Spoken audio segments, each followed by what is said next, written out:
Hello everybody and welcome back to the channel where today we're going to be taking a look at Elysia Xpressor. Now this hardware compressor came out, I believe it was 2010. They do range in the price point of anywhere from $1,200 to upwards of $2,000.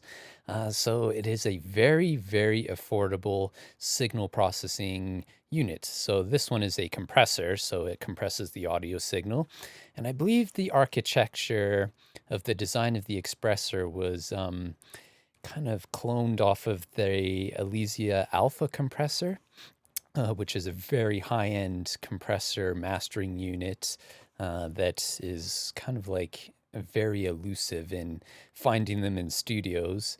But for me, I've been using the Xpressor now for it's only been about a year, and I find the way it just compresses the signal and the kind of utilities it has on board is an absolute must-have for absolutely tactical compression.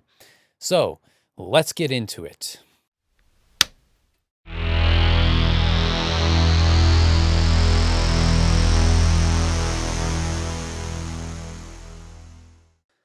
All right, so here it is. This is the Elysia Xpressor. So this is a discrete Class A stereo compressor. And from what my understanding is of what the different classes of signal processing units are, a Class A means it is high voltage and it has the tendency to create a lot of heat.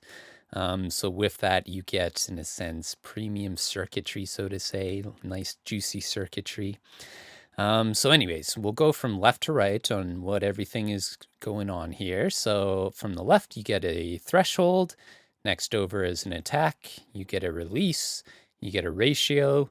And then you get into 4 buttons here. So the first one is the so I should say this properly, the hit it button. So that just basically engages the compressor or de-engages the compressor. The next up is the warm mode. Now, the warm mode is basically a slew rate limiter. And from my very little understanding of how slew rate limiters work, essentially, it kind of adjusts how the output circuitry works on the signal coming in. So say if I was to send like a square wave coming into the unit, so it's just like a square, what it would do is it would give it a bit more of an attack on the outputs. It would still maintain its peak, and then it would give it a bit of a release. So it kind of like slows down the signal, so to say, and it gives it, in a sense, a very warm, kind of different color to your signal that you push through the warm mode. We'll go over that with some little examples of what exactly it's doing. Next up, you get into what's called the logarithmic release. That's a bit of a tongue twister. So instead of your standard attack and release, so say I have an attack like this, and then the release is very, in a sense, linear, so it's just a straight line. What the logarithmic release does is it gives it kind of like a little bit of an arch. So it just kind of arches off the signal, so to say. So it kind of adjusts how the unit adjusts its release time, in a sense. It sounds quite good. We'll go over that as well. It's very subtle, but it works well. Next up is the auto fast. Now, this one is also a difficult one to explain, but is also quite handy. And what I find the auto fast does is it picks up the very high transient signals and it then adds them to the compression circuitry. So for example, like I'm sure you've used compressors where a lot of your low end, like say we're putting like a 2-track through this unit. It would compress a lot of the low end first because the signal is quite high to begin with and quite loud to begin with.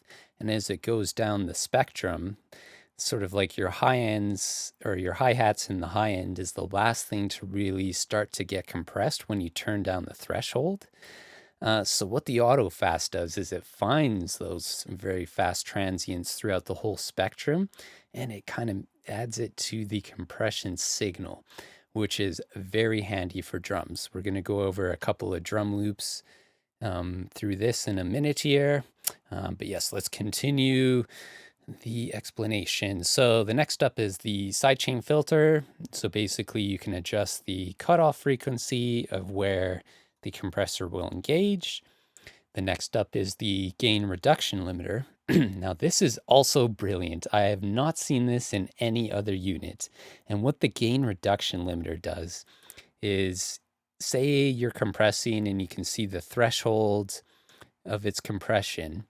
Say I was compressing a signal like 12 dB or something. What this will do is you can set the exact amount of compression you want to be compressing. So instead of compressing 12 dB, I could set it to gain reduction limit at about like 6 dB. So if you really want to dig down low and pick up those frequencies that are way in the background, but not adjust or not gain reduce too much of like the signal that's being heavily gained down to begin with, that's where the gain reduction limiter comes in. And it is absolutely brilliant in my opinion. So then going over next, you get your gain knob and then your mix knob.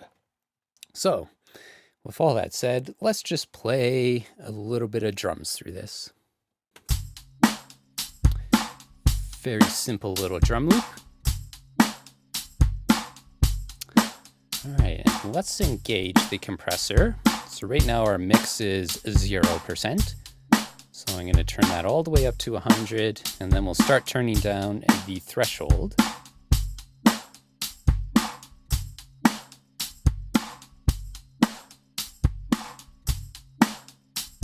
It's quite a high ratio. So right now we're about 5:1. So you can hear it really digging down in there. There is dry. And there is wet. Now say we don't want to compress the low end. This is where the sidechain filter comes in.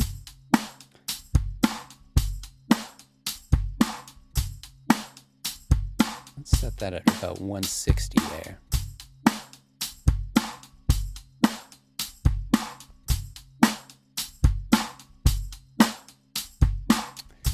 Let's do our makeup gain.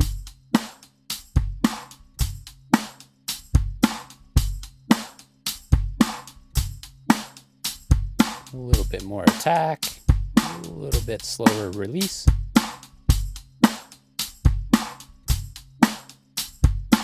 And now you can hear that signal is nice and punchy now. So there's dry. And there is wet. Now let's give the gain reduction limiter a shot here. So you can see the snare is getting quite heavily compressed. Let's only compress it maybe about 3 dB.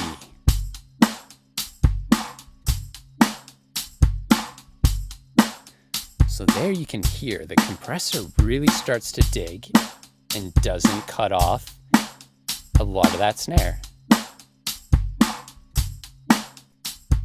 So there's dry.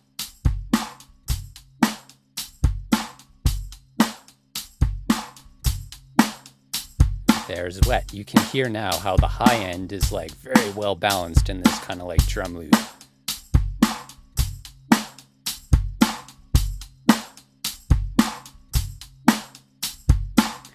Now let's go over the warm mode.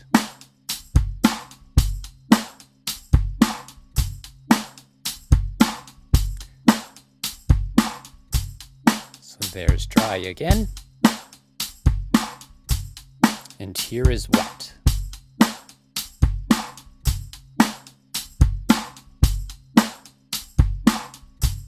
So you can hear what it's doing is it's kind of beefing up the low end, and it kind of takes away a bit of the sharpness on the high end.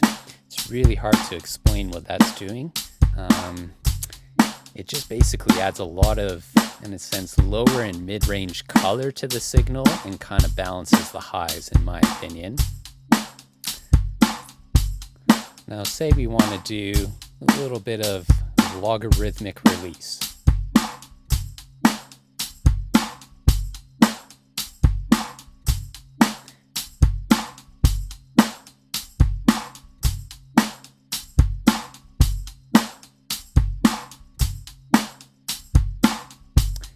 very subtle, but you can kind of barely hear the release time of the compressor. Here, if I turn the release up.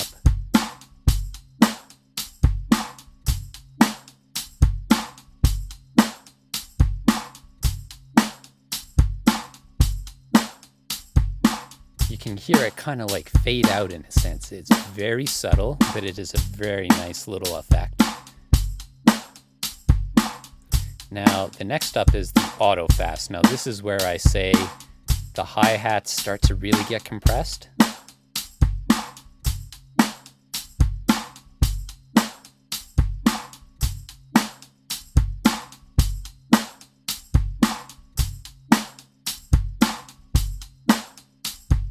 It just catches the high end very nicely, in my opinion, this nice little auto fast button. Now this is where I would usually use this for parallel compression. So this is where the mix knob comes in. And you can just add some nice punch. So this is at about 60% on the mix at the moment. Just add some nice harmony under your original, so to say. So there is dry. Just going to turn down the gain a little bit.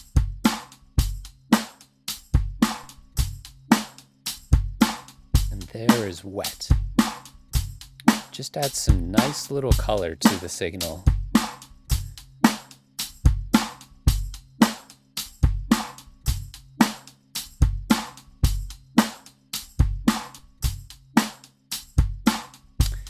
Amplitudes everything very nicely, in my opinion.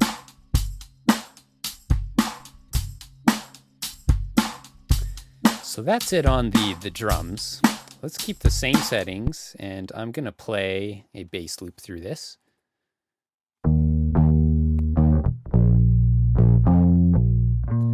So there's a dry signal.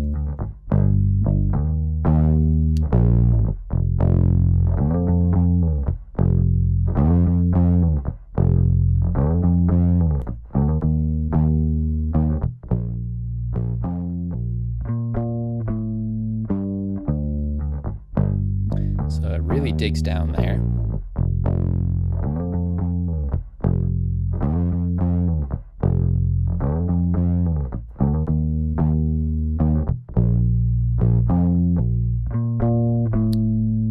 Very versatile compressor. It just really works on any material.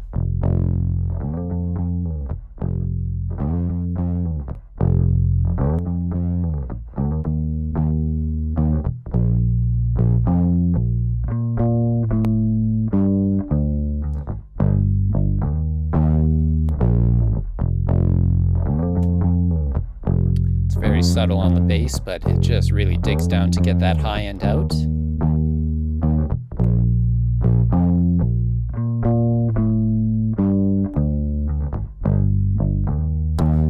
So yes, works well on the bass. Let's also do a little bit of a weird piano thing, just for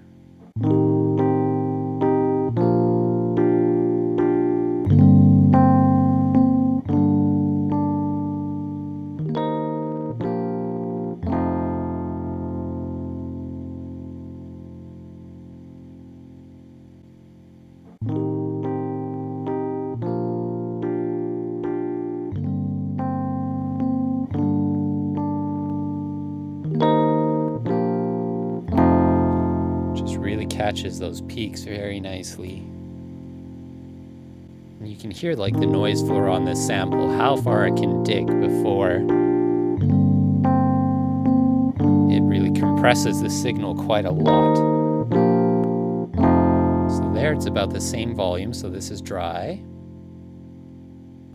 That's wet. You can hear the noise floor come up quite a bit. And it's not compressing too much because of the gain reduction limiter. So this is where it's a great, an absolutely great compressor just for digging down in there. It's super tactile. Say you're doing a master, and say you have something in the master that is really buried in the mix, but you want to take that up. This is where this compressor comes in and just brings that right up there without altering the original signal too much. So I think this would be a good time to just, in a sense, treat this as like a two-bus compressor. So we'll get a bunch of stems going here. Start with the drums.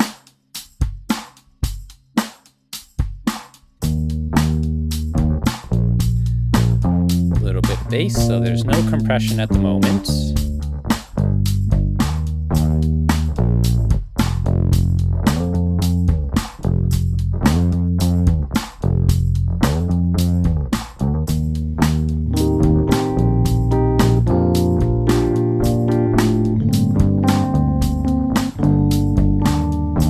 Let's engage the compressor.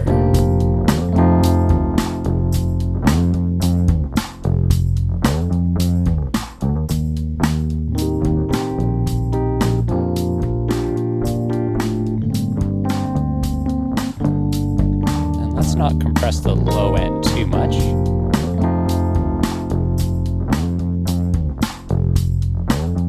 Let's turn down our ratio just a little bit.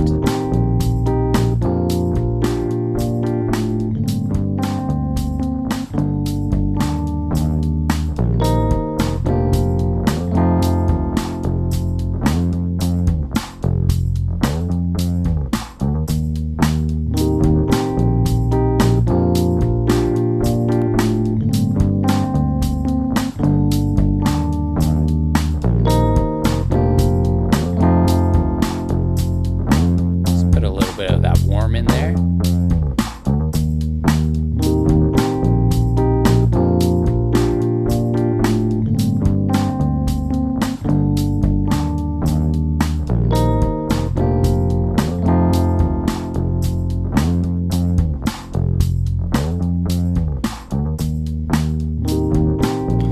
Just levels everything off nice.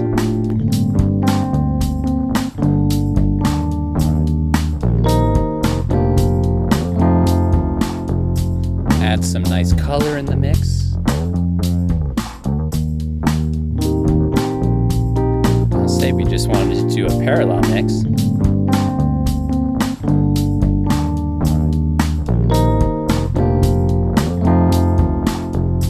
Just add some nice transients in the two bus, so to say. So there's dry.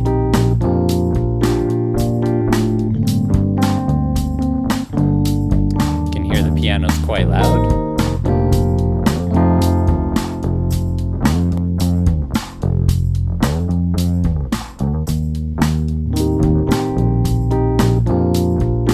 And it just adds a nice whole overall mix to everything, just levels everything off nicely.